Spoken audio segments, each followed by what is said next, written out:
బిడ్డలారా, మీరు మందులు కాక విశ్వాసము చేతను ఓర్పు చేతను అని వాగ్దానమును స్వతంత్రించుకొని వారిని పోలి మనము నడుచుకోవాలంట.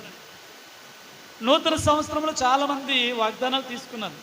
ఎవరికి ఏ వాగ్దానం వచ్చిందో మీకు తెలుసు, నేను అడగలేను. ఎవరికి ఏ వాగ్దానం వచ్చిందో మీకు తెలుసు.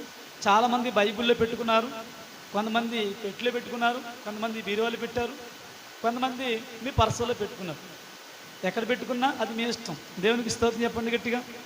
దేవుడు మీకు వాగ్దానం ఇచ్చాడు. వాగ్దానం తీసుకునేటప్పుడు చాలామంది ప్రార్థన చేస్తారు. అవునండి, ప్రభువా ఈ సంవత్సరం నాకు మంచి వాగ్దానం రావాలని అందరూ కూడా ప్రార్థన చేసి తీసుకుంటూ ఉంటారు. తప్పులేదు. చాలా చోట్ల యూట్యూబ్లో చాలామంది వాగ్దానాల కోసం కొంచెం రచ్చ జరుగుతూ ఉంది. అవునండి, రచ్చ జరుగుతూ ఉంది. రకరకాల మనుషులు రకరకాలుగా మాట్లాడుతూ ఉన్నారు.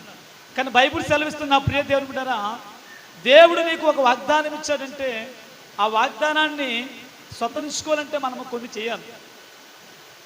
దేవుడిచ్చిన ఈ వాగ్దానం నీ జీవితంలో జరుగుద్దంటే ఖచ్చితంగా జరుగుద్ది. ఎందుకంటే దేవుని మాట వ్యర్థంగా పోయేది కాదు. దేవుని మాట ఏంటి, మనిషి మాటతో సమానం కాదు. దేవుని మాట ఒక ఎమ్మెల్యే మాటతో సమానం కాదు. దేవుని మాట ఒక ఎంపీ మాటతో సమానం కాదు.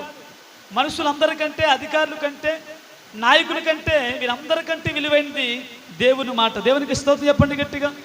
హల్లెలూయా.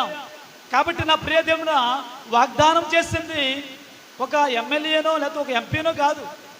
బైబిల్ సెలవిస్తుంది. ఎబ్రీ పత్రిక 10వ అధ్యాయం 23 వచ్చింది. వాగ్దానం చేసిన వాడంట నమ్మదగిన వాడంట. దేవునికి స్తోత్రం చెప్పండి.